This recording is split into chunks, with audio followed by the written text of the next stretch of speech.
So good afternoon, everyone. In the previous lecture, we have discussed the gyroscopic effect on a naval ship or sea vessels. So we have discussed two things: the gyroscopic effect when under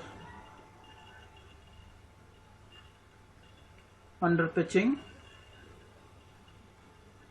and under steering. So now we are interested to just study the gyroscopic effect when during rolling. Rolling means whenever your vehicle is taking rolling about, or you can say turning about the longitudinal axis. Okay, so this was the assignment for you. So tell me what you have studied or what you have recalled through this. Have you studied this one or not? Any one of you can answer whether there will be any gyroscopic effect or not. Yes sir, इसमें सब gyroscopic couple नहीं होता है Why? Sir, because sir precision axis and जो rotor axis होता है दोनों parallel होता है। हाँ, पैरेलल होगा। देख लेते हैं कैसे क्या है। जैसे ये आपका रोलर है, ठीक है, रोटर है, sorry. So this is your rotor and suppose you are here, this stern portion, this is stern,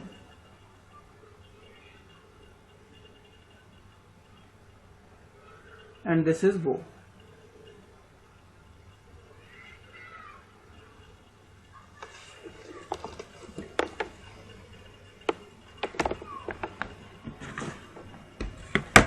Okay, so this is bow and this is stern. Now tell me, we are assuming that this rotor is rotating in the clockwise direction when we are looking this from this side. Okay, so when we are looking this from this side, so obviously the velocity, angular momentum, the momentum vector, angular momentum vector will be moving along this direction. Yes, let it is O to A. This is the angular momentum vector. इधर ही जाएगा, बोलो. The next thing is, if this is the direction of angular momentum vector and I am taking that this ruler or sorry this ship is rolling like this, ऐसे role कर रहा है. जैसे अगर मैंने मान लिया कि ये मेरा पास ये कोई पर्टिकुलर क्यूब है और ये इधर उधर जा रहा है, ऐसे इधर उधर जा रहा है, इस लॉन्गिट्यूडनल एक्सिस के अबाउट रोल कर रहा है, तो क्या होगा? क्या उस रोलिंग इफेक्ट से इसकी एक्सिस पर इस ये जो एंगुलर मोमेंटम वेक्टर है, क्या इसकी डायरेक्शन में कोई चेंज देखने को मिलेगा? क्या इसकी लोकेशन में कोई चेंज देखने को मिलेगा कि नहीं? No sir, no, since there is no change in angular momentum vector,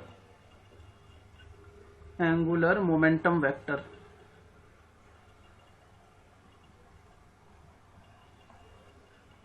And also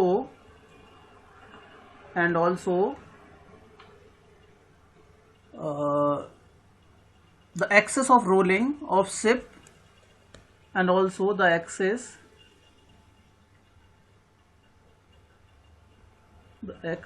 of rolling of ship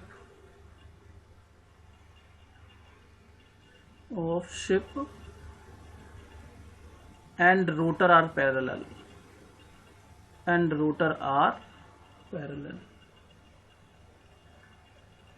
ठीक है, ये दोनों एक्सिस पैरेलल हैं एंड नो प्रिसीजन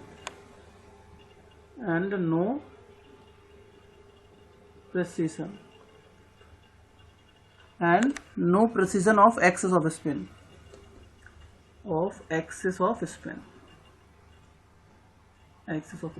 क्योंकि एक्सिस ऑफ स्पिन इसमें प्रेसिस नहीं कर रही है, that's why we can say we will not be experiencing any gyroscopic effect. ठीक है, so in this case no gyroscopic effect is experienced, no gyroscopic effect is experienced.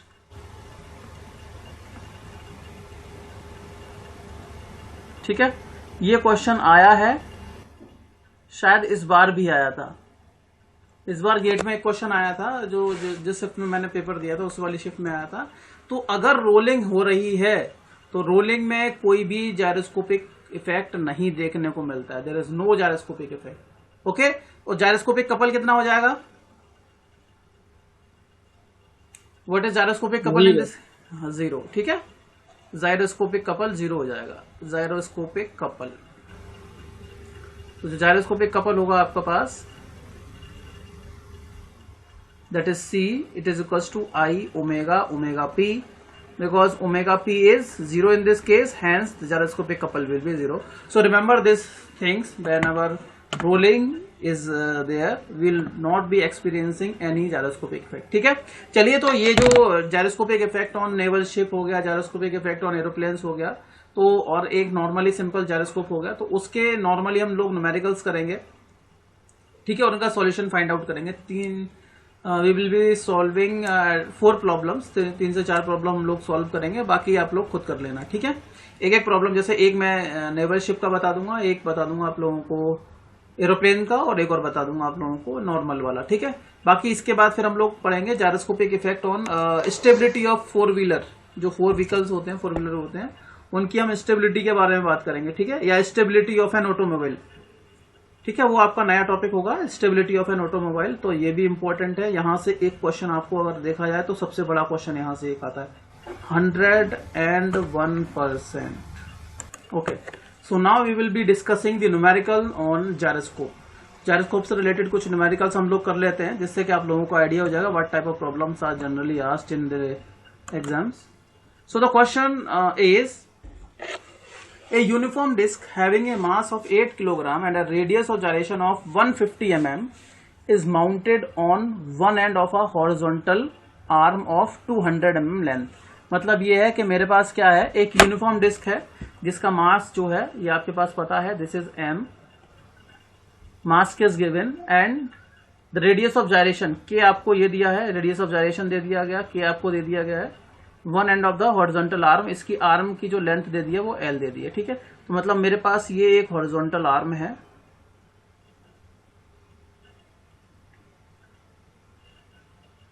और इस horizontal arm की जो लेंथ है वो कितनी दी है, 200 mm। ठीक है, 200 mm लेंथ दी है। Having mass of radius of gyration is mounted on one of its end an horizontal arm. मान लिया कि जो आपका रोटर है, डिस्क जो है वो यहां पर इस वाले एंड पे माउंट की गई है। ठीक है, यहां पर आपकी डिस्क माउंट की गई है। The other and of the arm can rotate freely in a universal bearing. यहां पर एक बियरिंग लगी हुई है। ठीक है, इस बियरिंग में क्या है, ये वाला एंड रोटेट कर रहा है, अभी डायरेक्शन नहीं पता है। द डिस्क इज गिवन एक क्लॉकवाइज स्पिन ऑफ 240 RPM। इस डिस्क को कितना रेवोल्यूशन दिया है, 240 RPM। तो ये हमारा हो गया एन। अभी हम देख लेते हैं कौन सा वाला एन है। ये RPM है, as seen from the disc end of the arm. तो जब हमने इसको यहां से देखा तो हमने ये देखा कि आपकी जो आर्म है, ये जो रोटर है, वो कितना 240 RPM से क्लॉकवाइज घूम रहा है, क्लॉकवाइज घूम रहा है। ठीक है, determine the motion of the disc if the arm remains horizontal. तो ये बोला गया है, अगर आर्म आपकी हॉरिजॉन्टल है तो आप ये बताओ कि आपकी डिस्क का मोशन क्या है। डिस्क का मोशन मतलब ये हो गया कि भाई ये आपका रोटर की एक्सिस है। ठीक है, ये मान लिया रोटर की एक्सिस है, और एक एक्सिस हम इधर मान लेते हैं और एक एक्सिस मान लेते हैं हम इधर। ठीक है, तो अगर ये रोटर की एक्सिस है, ऑब्वियसली आप मुझे एक बात बताइए, एक बात आप लोग मुझे ये बताओ कि अगर ये सिंपली ये इमेजिन करो कि अभी आपकी जो डिस्क है वो रोटेट नहीं कर रही है, आपकी जो डिस्क है वो रोटेट नहीं कर रही है, तो कौन कौन से फोर्सेस यहां पर लग रहे होंगे, टेल मी। हाँ जी, बोलिए भाई। अगर आपकी डिस्क नॉर्मल कंडीशन में इस तरीके से लगी हुई है, रोटेट नहीं कर रही है, तो कौन सा फोर्स इसमें लगेगा, बताओ।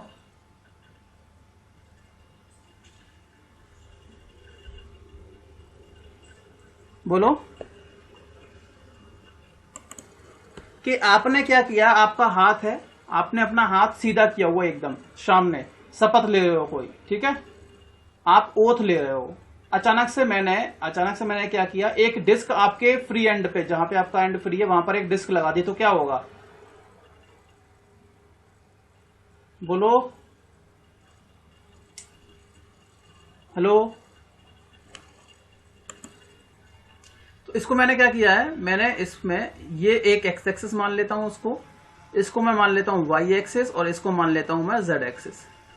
तो मैंने आपसे ये पूछा था, हालांकि आप लोगों ने सुना नहीं, मैंने आप लोगों से ये पूछा था कि ये जो डिस्क है इस पोजीशन में है, तो इसमें कौन सा फोर्स लग रहा होगा। पहले ये एज्यूम कर लो कि आपकी डिस्क रोटेट नहीं कर रही है। मैंने बोला कि आपकी डिस्क रोटेट नहीं कर रही है, तो क्या होगा इस डिस्क के साथ, कौन से फोर्स लगे होंगे।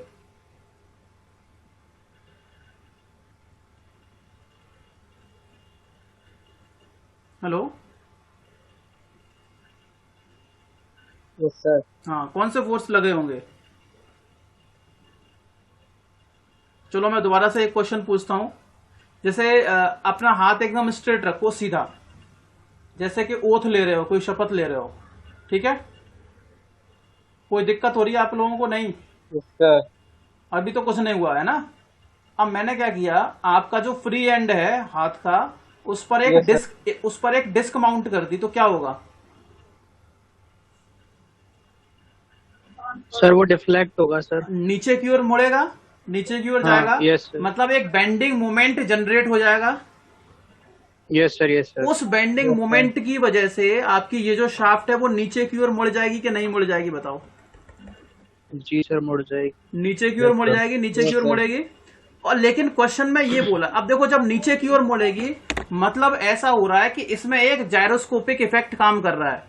उस जायरोस्कोपिक इफेक्ट से होगा क्या कि इस कपल की जो आपका मास है, उस मास की वजह से जो बेंडिंग मोमेंट जनरेट हो रहा है, वो बेंडिंग मोमेंट इसको नीचे की ओर मोड़ रहा है। लेकिन एक जायरोस्कोपिक कपल भी इसमें काम करेगा जो एंटी क्लॉकवाइज लगेगा, है ना, क्योंकि और ये उसी अमाउंट में लगेगा जिस अमाउंट में बेंडिंग मोमेंट काम कर रहा होगा। बोलो, हुआ कि नहीं। इस रोटर की मास की Yes, वजह sir. से जो बेंडिंग मोमेंट काम कर रहा होगा क्लॉकवाइज डायरेक्शन में, उतना ही एंटी क्लॉकवाइज डायरेक्शन में जायरोस्कोपिक कपल काम कर रहा होगा। तभी तो ये वाली रॉड हॉरिजॉन्टल रहेगी, है ना। Yes, sir. ठीक है, तो अब हम क्या करेंगे, since the rod is horizontal, आप लिख दोगे सिंस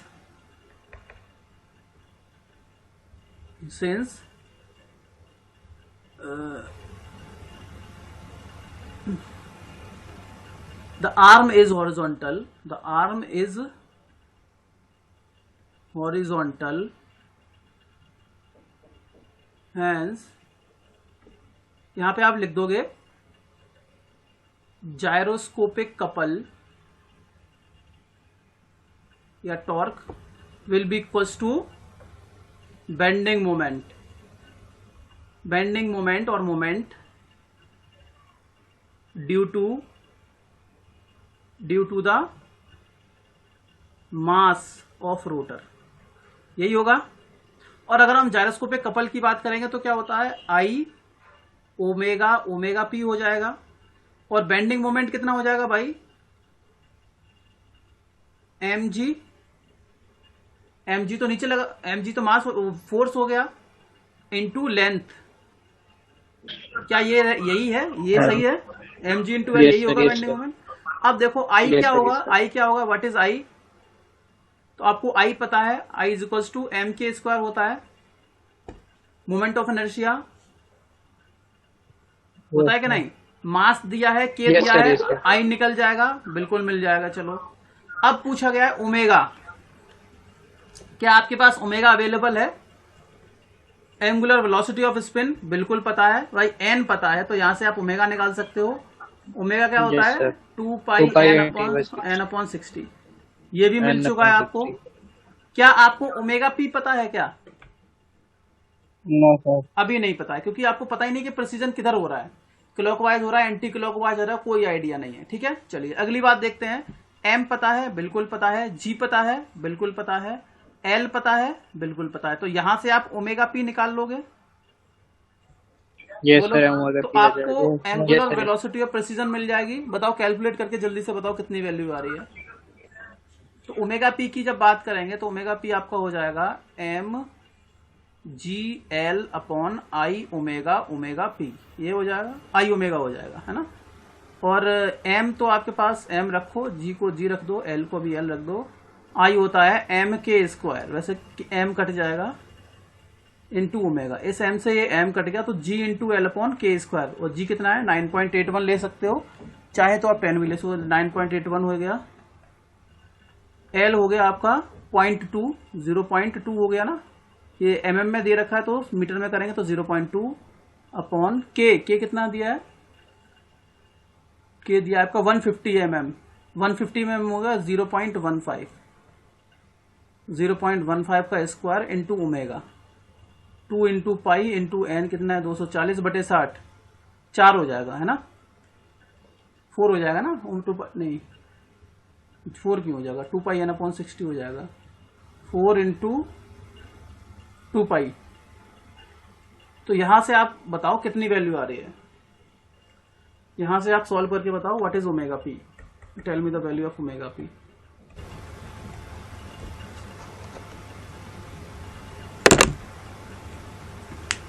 सर 4.39 4.39 उल्टा बोल रहे हो, 3.49 तो नहीं है? नहीं सर यही आ रहा दोबारा से सॉल्व करो, 3.47। है, एक बार कर दो। हाँ 3.47 यही आ रहा है, एक बार दोबारा से चेक करो। हाँ सर करता हूँ। 3.47 रेडियन पर सेकेंड। हाँ सर 3.47। चलो अब हमें ओमेगा एंगुलर वेलोसिटी और प्रिसीजन तो पता चल गई, मतलब ये हो रहा है कि ये जो आपकी आर्म है ये प्रिसीज तो कर रही है, अब ये वाई एक्सिस के अबाउट कर रही है कि जेड एक्सिस के अबाउट कर रही है वो हमें आइडेंटिफाई करना है पहले, ठीक है। चलिए हम देख लेते हैं, देखो होता क्या है, हो क्या रहा है, अगर इस पोजीशन की हम बात करेंगे तो इसका एंगुलर मोमेंटम वेक्टर क्या होगा। अब इसमें थोड़ा सा लिखना पड़ेगा, है ना, इसमें थोड़ा लिखना पड़ेगा तभी हम लोग लिख पाएंगे। तो मान लेते हैं सो लेट पहले ये मान लेते हैं लेट द क्या है, शाफ्ट है, लेट द आर्म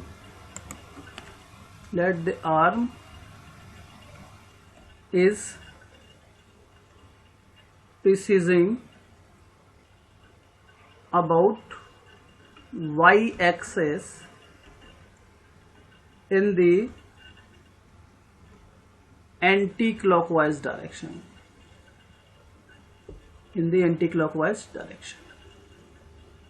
ठीक है। मतलब मैंने ये माना है, मैंने ये एज्यूम किया है कि ये जो आर्म है ये वाली वो y एक्सिस के अबाउट कैसे प्रिसीज कर रही है, एंटी क्लॉकवाइज का मतलब ऐसे जा रही है, ठीक है, ये ऐसे जा रही है, मतलब हमने आर्म को इधर डिफ्लेक्ट किया, इधर इस तरफ किया है, आपका रोटर मान लिया बाद में इधर ही चला गया है। तो देखते हैं क्या ये हॉरिजॉन्टल रह पाता है या नहीं रह पाता है। अब एक बात ये देख लेते हैं हम लोग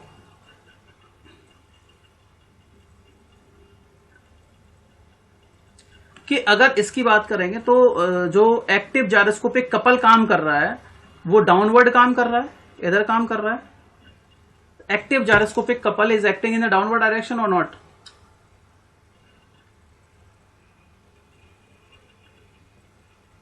इसका जो, चलो अभी देखते हैं, आगे देख लेते हैं, हम ये मान लेते हैं। तो अगर हम एंगुलर वेलोसिटी, सो लेट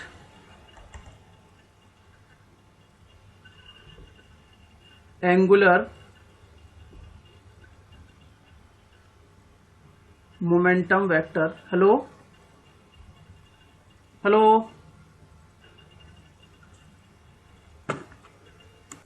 तो so we are trying to draw the angular momentum vector. तो ये जो आपका एंगुलर मोमेंटम वेक्टर हम लोग ड्रॉ करेंगे, इसका एंगुलर मोमेंटम वेक्टर कैसे जाएगा बताओ।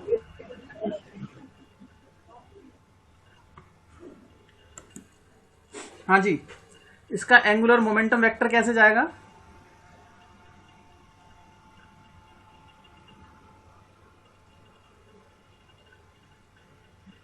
हेलो दक्ष, डाउनवर्ड सर। अच्छा डाउनवर्ड क्यों जाएगा। क्या सर मैंने सुना नहीं सर। मैंने ये बोला, हमने ये आपका रोटर जो है वो स्पिन कर रहा है इस एक्सिस के अबाउट, ऐसे करके क्लॉकवाइज घूम रहा है जब हम राइट हैंड से देख रहे हैं यस तो। सर, और मैंने यस ये सर, एज्यूम यस किया सर। है कि तो इसका एंगुलर मोमेंटम वेक्टर कैसे जाएगा? सर सर एक्स से ओ की तरफ जाएगा, उल्टी साइड जाएगा सर। ऐसे जाएगा ना, हाँ हाँ यहां से देखेंगे इधर से इधर, ठीक है। इसका जो एंगुलर मोमेंटम वेक्टर होगा वो इस तरीके से जाएगा इधर। Just a minute. Yes sir, yes sir.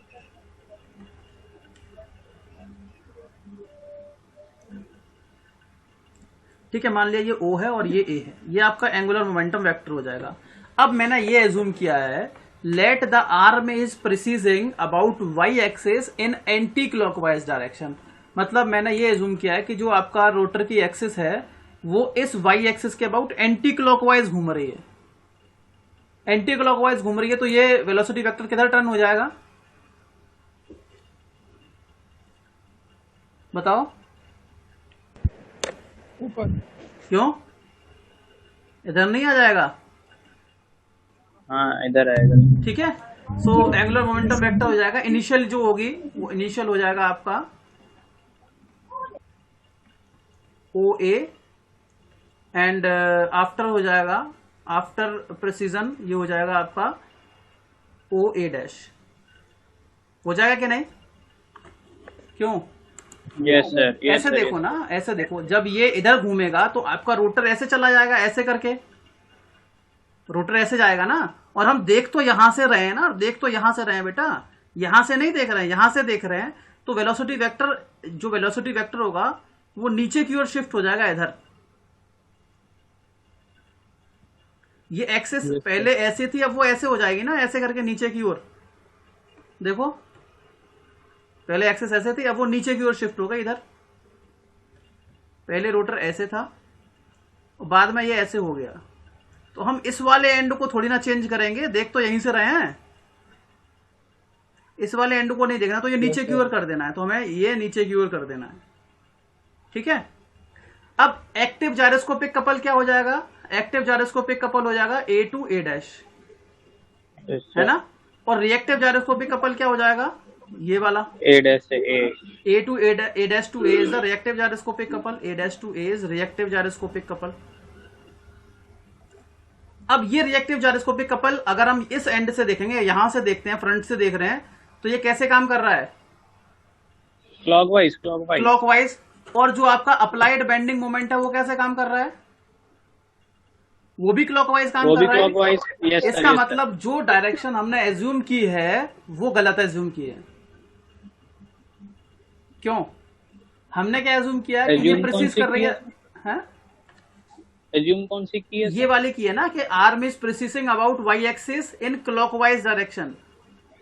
अच्छा अच्छा, ये एज्यूम किया ना, since yes sir, since in this both the applied moment and reactive couple are in same direction,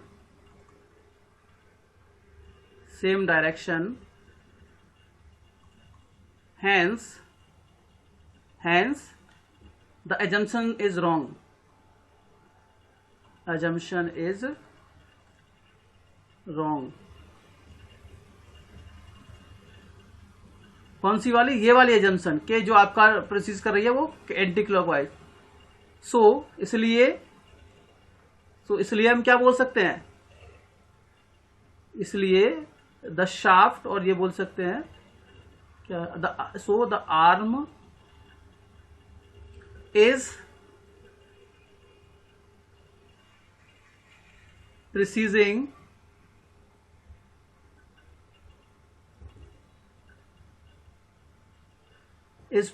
about y axis in clockwise direction। ठीक है, in clockwise direction with angular velocity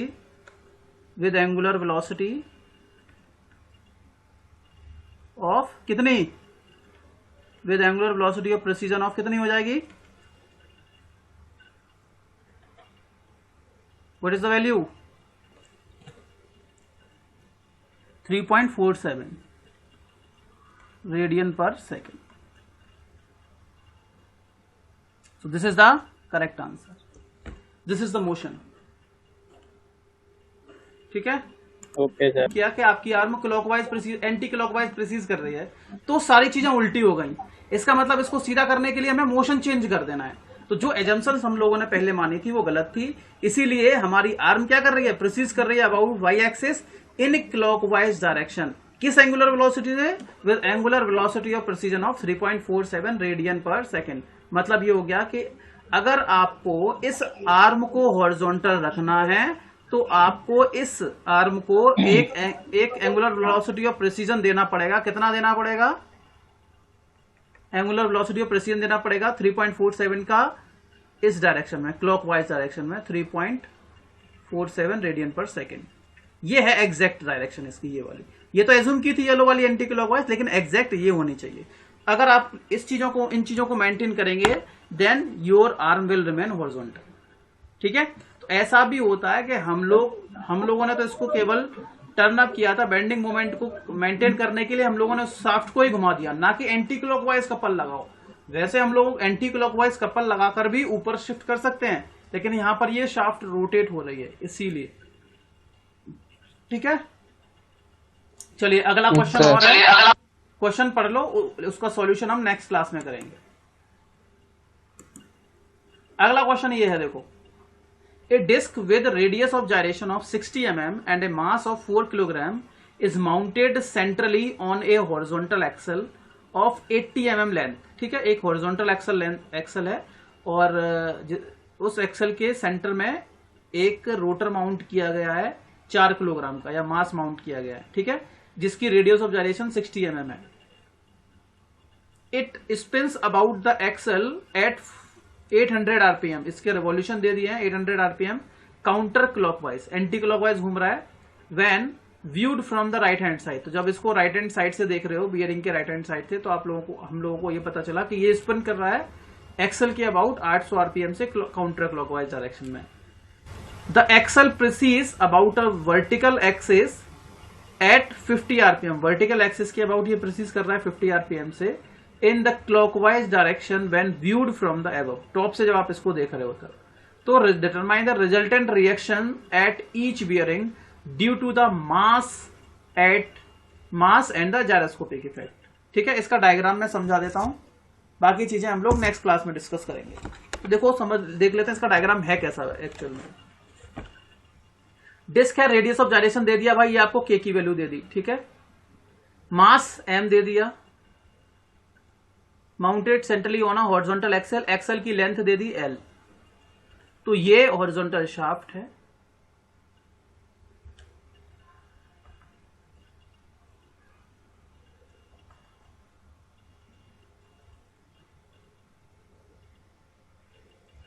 ठीक है. इसके सेंटर में एक मास लगा है यहां पर 4 किलोग्राम का. इसकी लेंथ दे दी है, यहां से यहां तक की लेंथ दे दी है आपको.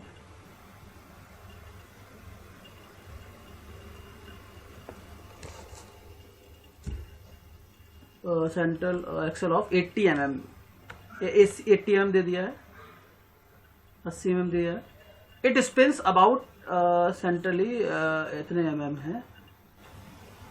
इट स्पिन्स अबाउट, बियरिंग पे माउंट है, यहां पर बियरिंग लगी है भाई.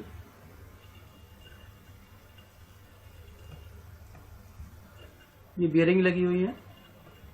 It spins about the axle at 800 RPM. ये आपको ओमेगा दिया है, एन दिया है, नॉट ओमेगा, एन दिया है.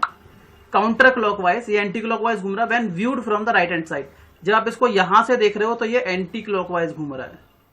ठीक है. काउंटर क्लॉकवाइज घूम रहा है right hand side. The axle precesses about vertical axis. अब ये जो एक्सल है वो प्रिसीज कर रहा है किस एक्सिस के अबाउट? Vertical axis. मान लिया ये आपकी वर्टिकल एक्सिस हो गई. इस वर्टिकल एक्सिस के अबाउट ये प्रिसीज कर रहा है किस एंगुलर वेलोसिटी से? 50 आरपीएम n, तो आपको np दे दिया है, दिस इज np 50 आरपीएम दे दिया है। तो यहां से ओमेगा पी निकाल सकते हो, एंगुलर वेलोसिटी ऑफ प्रेसिजन निकाल सकते हो इन the clockwise direction when viewed from the above. अब आप जब इसको टॉप से देख रहे हो तो ये कैसे घूम रहा है? क्लॉकवाइज घूम रहा है, ये जो शाफ्ट है वो क्लॉकवाइज घूम रही है, ठीक है। Determine the resultant reaction at each bearing. इस बियरिंग पर और इस बियरिंग पे कितनी रिजल्टेंट रिएक्शन होगी? वो रिएक्शन मास की वजह से कितनी होगी और जायरोस्कोपिक इफेक्ट की वजह से कितनी होगी। अब आप मुझे एक बात बस सिंपल बता दो, अगर मैंने आपसे बोला कि एक इस तरीके से बीम है या इस तरीके से एक शाफ्ट है, उसके बीच में एक रोटर लगा है जिसका मास मैंने आपको बता दिया, तो अभी वो घूम नहीं रहा है ना, अगर वो अभी वो घूम नहीं रहा है तो आप रिएक्शन कैसे निकालते हो? सिंपली आधी आधी बट जाएगी, सिंपल होगी कि नहीं? वेट की वजह से आधा इस पे आधा राइट में। लेकिन जब ये शाफ्ट रोटेट होती है उस टाइम पे जायरोस्कोपिक इफेक्ट भी काम करेगा, अगर ये रोटेट करना स्टार्ट कर रही है तो, ठीक है। एक अगर इसमें ये प्रिसीज भी करेगी तो उस टाइम पे एक रिएक्शन और डेवलप होगी। अब वो रिएक्शन कैसे डेवलप होगी, किस तरीके से चीजें हो रही हैं, वो सारी चीजें, इसका जो सॉल्यूशन है we will be discussing in the next class, ठीक है। ओके।